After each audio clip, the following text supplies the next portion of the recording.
सांची अन्य की पुकार सुन उसकी तरफ सवालिया निगाहों से देखती है। तो अन्य आगे कहती है, सांची अगर तुम्हें बुरा ना लगे तो क्या मैं अंश को अपने साथ सुला सकती हूँ। थोड़ा सोचते हुए कहती है, वो क्या ना, मुझे आज थोड़ा अकेला सा लग रहा है, तो बस मैं चाहती थी अंश को अपने साथ अपने कमरे में ले जाना, मैं उसी के लिए आई थी। अन्य की बात सुन सांची एक पल अन्या को देखती है।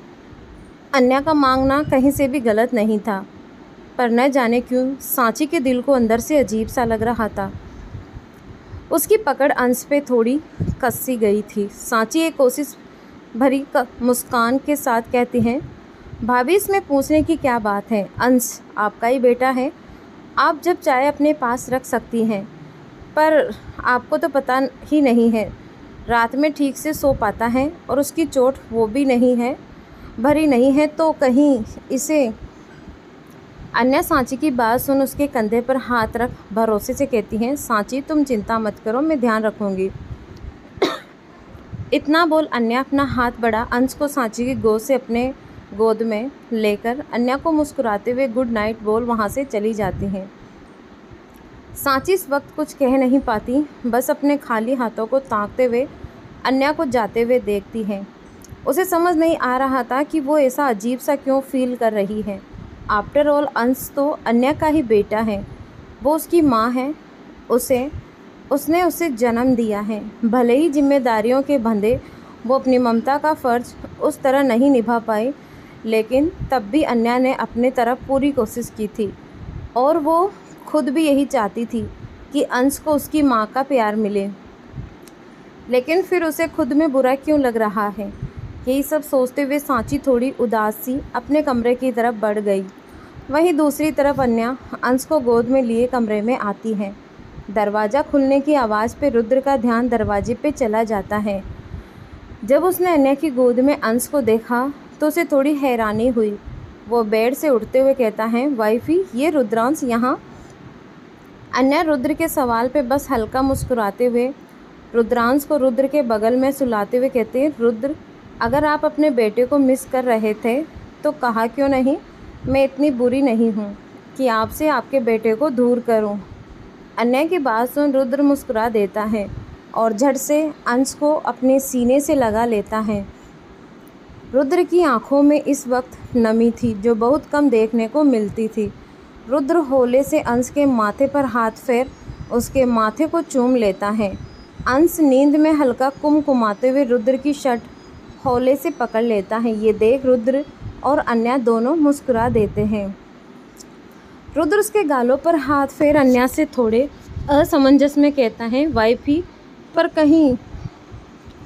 अन्या रुद्र के सवाल पहले ही भांप उसके हाथों पे हाथ रख कहती हैं, डोंट वरी रुद्र, ये अभी नहीं उठने वाला, इसकी नींद सबसे पक्की है, बस नींद में कुमकुमाता है, पर अगर साथ में कोई हो ये नहीं उठता जल्दी। रुद्र अन्या की बात सुने एक नज़र अंश को देख अपनी एक आईब्रो उचकाते हुए कहता है, ओहो, तो इसका मतलब ये कुंभकर्ण की नींद वाला टैलेंट तुमसे ही आया है वाइफी। तुम भी जब नींद में होती हो तो तुम्हें खुद ही होश नहीं रहता, कब मैं तुम्हें हॉल से बेड में ले जाता था और कब तुम मुझे अपने करीब खींच लेती थी, कब मैं तुम्हें अपनी बाहों में भर लेता था और कब मैं तुम्हें किस कर।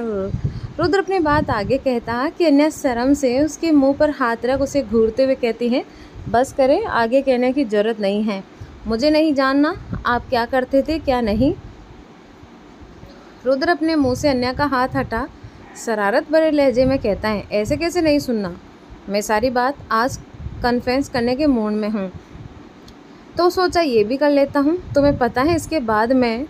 अन्या चिढ़ते हुए अपने कानों पे हाथ रख कहती है, मुझे नहीं सुनना, आप चुप हो जाइए, मैं सोने जा रही हूँ। इतना बोल अन्या अंश के दूसरे साइड जल्दी से लेट जाती है। ये देख रुद्र शरारत भरी मुस्कान से अन्या को और चिढ़ाते हुए कहता है, वाइफी तुम्हें नहीं सुनना, मैं अपने बेटे को सुना देता हूँ कि उसके डैडी उसकी मम्मा के साथ नींद में क्या क्या करते थे। इसके बाद अन्या ये सुन हैरत में रुद्र को देख उसे अपनी आंखें बड़ी बड़ी कर घूरते हुए कड़क आवाज़ में कहते हैं, रुद्र क्या कर रहे हैं, ऐसी बात कौन करते हैं अपने 4 साल के बेटे से। रुद्र अनजान बनते हुए कहता है, कैसी बात वाइफी, मैं तो बस ये कह रहा था कि उसके डैडी उसकी मम्मा को नींद में टाइटली हक कर सोते थे और आज मैं अपने बेटे को हक कर सोने वाला हूँ। रुद्र इतना बोल अंश को हग कर लेता है। ये देख अन्या पहले तो उसे घूरती है उसे परेशान करने के लिए, फिर मुंह बनाते हुए कहती है, बेटे के आते ही बीवी को भूल गए। नॉट फॉर रुद्र, मेरी जगह कहाँ है? अन्या के बोलने पर रुद्र अपनी नज़रें उठाकर देखता है। अन्या में क्यूट एक्सप्रेशन देख रुद्रांश को अपने सीने पे सुलाते हुए अन्या की तरफ अपनी बाहें फैलाकर उसे इशारा करता है। अन्या ये देख मुस्कुराते हुए रुद्र की बाहों में चली जाती हैं और उसके कंधे पर सिर रख अंश के माथे पर हाथ फेर रुद्र की तरफ देखती है।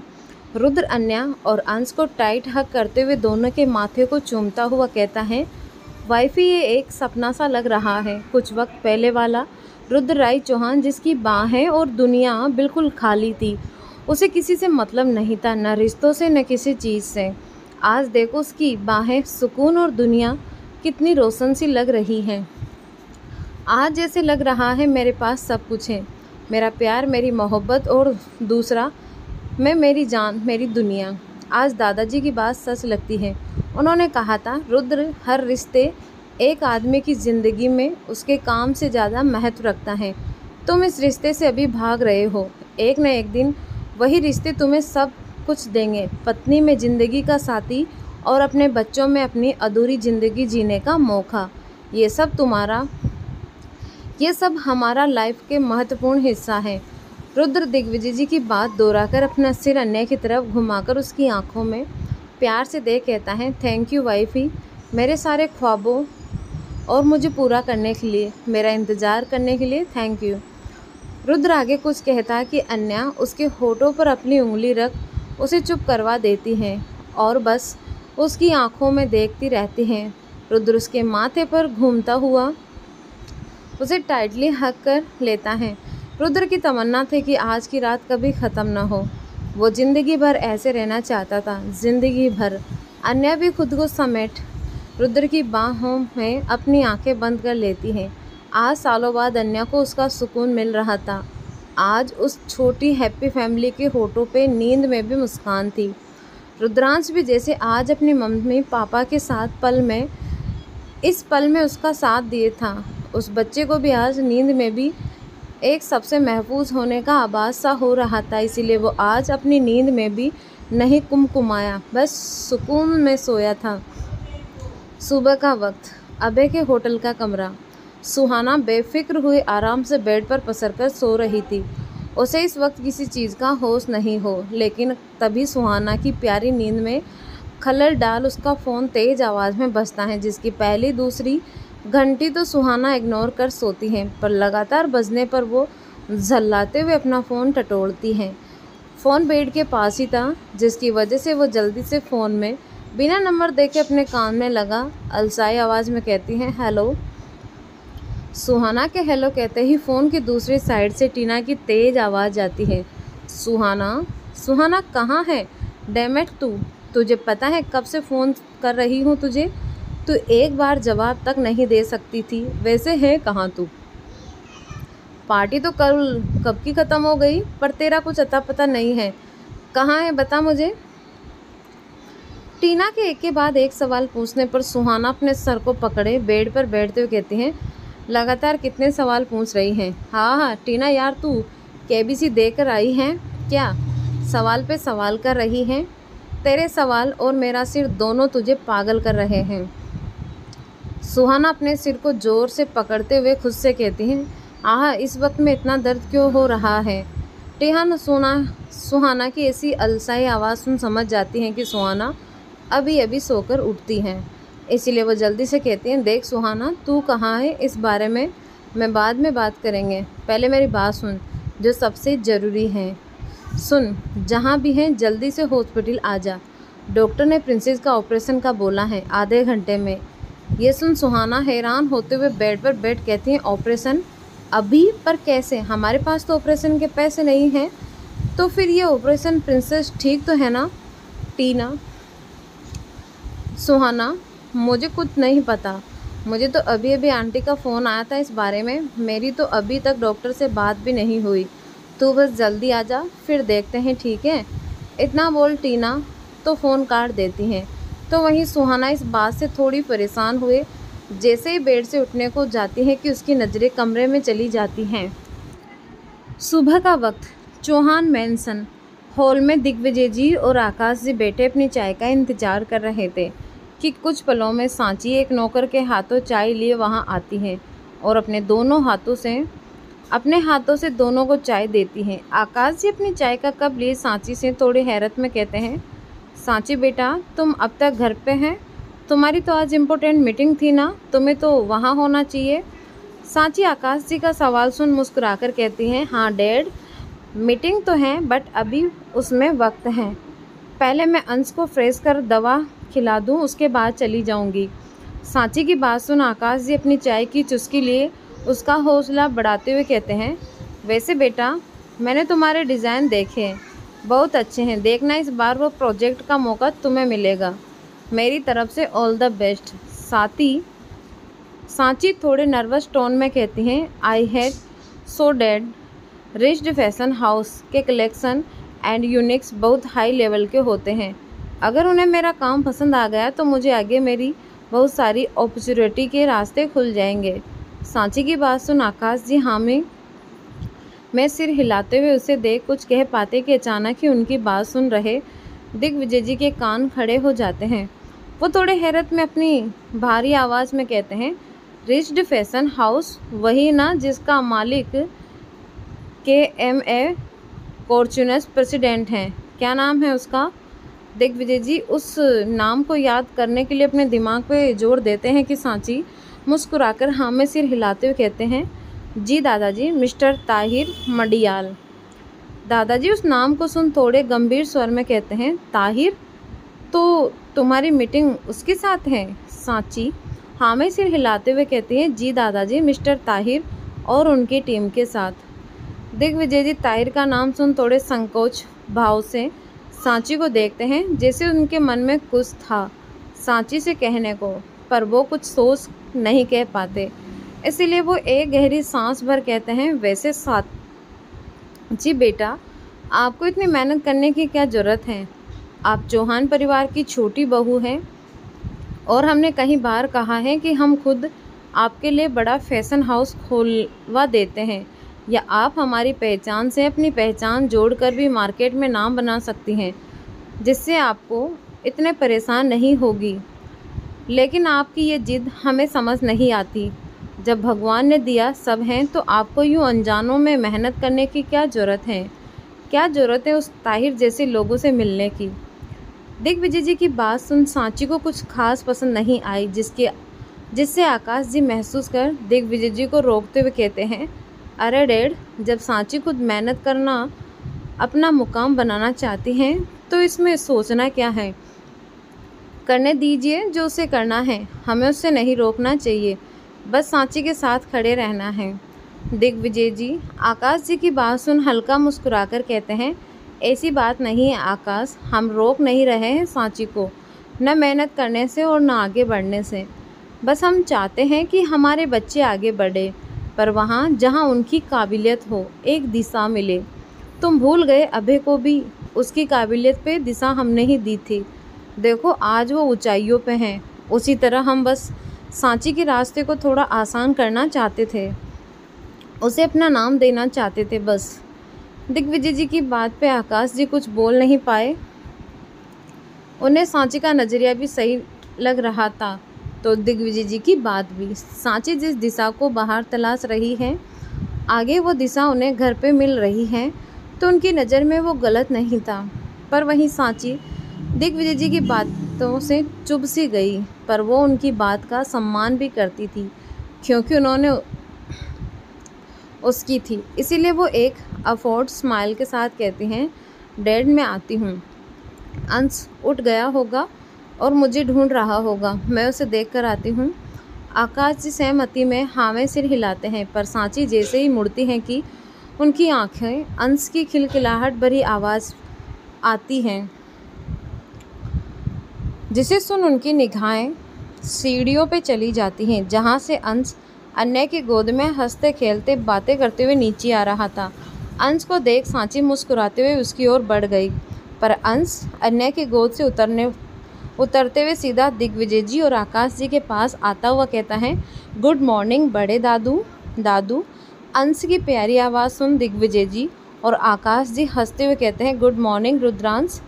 दिग्विजय जी अंश को अपनी गोद में बिठाते हुए कहते हैं, अरे वाह, आज तो हमारा छोटा नटखट शैतान बहुत प्यारा लग रहा है, इस स्कूल यूनिफॉर्म में है।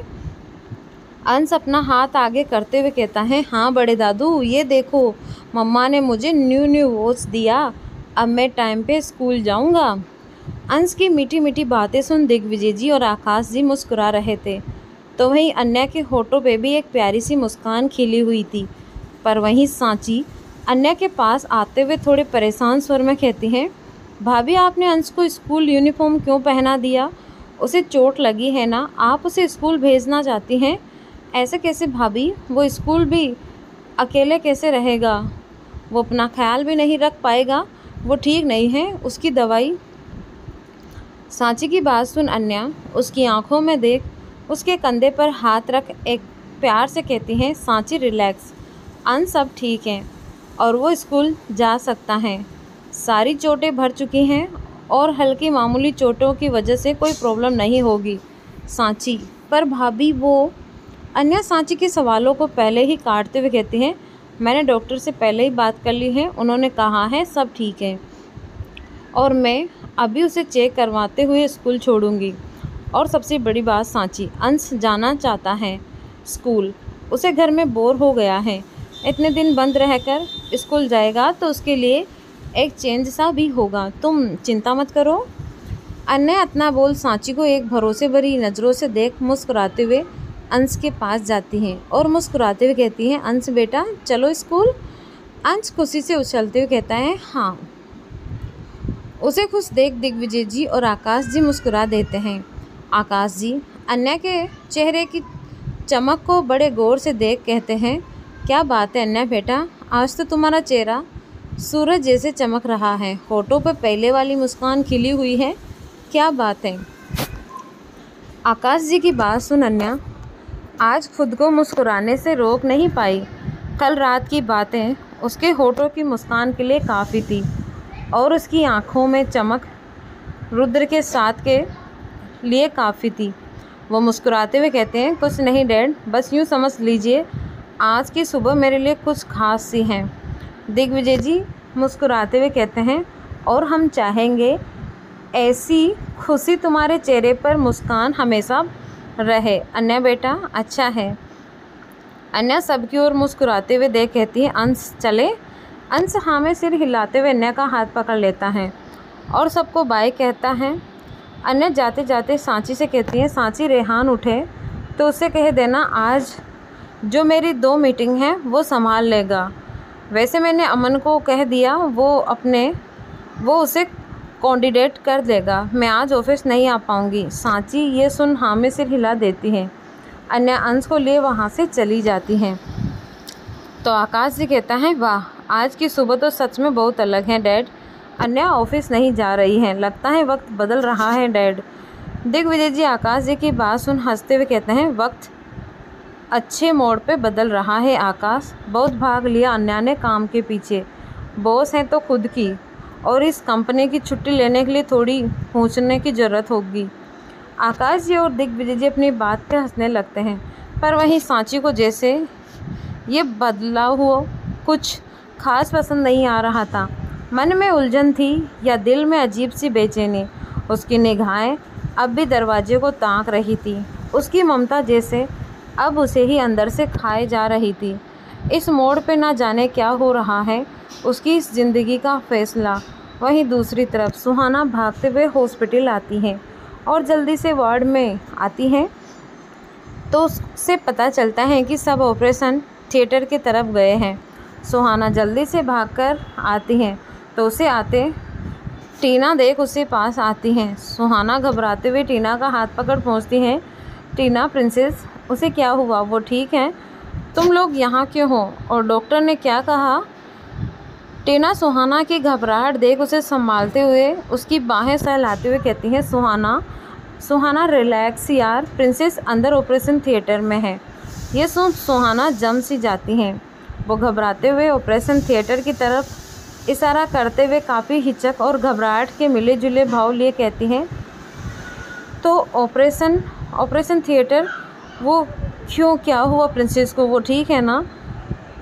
टीना ना समझी में सिर हिलाए कहती हैं, मुझे खुद नहीं पता सुहाना, बस डॉक्टर आए और कहा कि प्रिंसेस के ऑपरेशन का इंतज़ाम हो गया है और उसके लिए स्पेशल डॉक्टर भी आ चुके हैं। परमिशन के लिए उन्होंने अम्मा के साइन लिए और बस प्रिंसेस को अंदर ले गए। इसके आगे मुझे कुछ नहीं पता। सुहाना टीना की बात सुन हैरानी भरे भाव में कहती हैं, पर कैसे इंतज़ाम हुआ? उस ऑपरेशन का अमाउंट तो लाखों में था ना, कैसे और किसने? मतलब टीना सुहाना को संभालते हुए कहती हैं, सुहाना संभाल खुद को, कैसे कब किसने हम बाद में देखेंगे, पहले हम प्रिंसेस के बारे की सोचते हैं और अंदर हैं। डॉक्टर ने कहा है इस ऑपरेशन के बाद वो ठीक हो जाएगी। सुहाना टीना की बात सुन अपनी आंखों की आए नमी को संभाले आगे बढ़ती हैं और ओटी के दरवाजे को छूकर सब ठीक होने की दुआ करती हैं।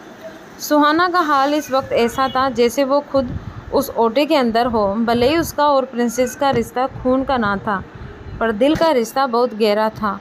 कुछ पल में डॉक्टर बाहर आते हैं तो सुहाना बेचैन और बेसब्र निगाहों उन पर डालती हैं और आते हुए सबको खुशखबरी देती हैं, ऑपरेशन कामयाब हुआ। ये सुन सुहाना और टीना एक दूसरे को गले लगाकर एक दूसरे को हौसला देते हैं। सुहाना खुद को संभाले उसे अलग होती हैं।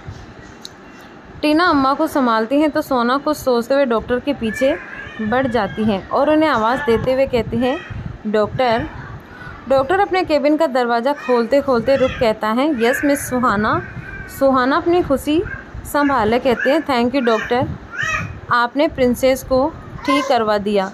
डॉक्टर मुस्कुराकर प्रोफेशन में है वे कहते हैं, मिस सुहाना नो नीड, फिर थैंक यू, ये तो हमारी ड्यूटी है।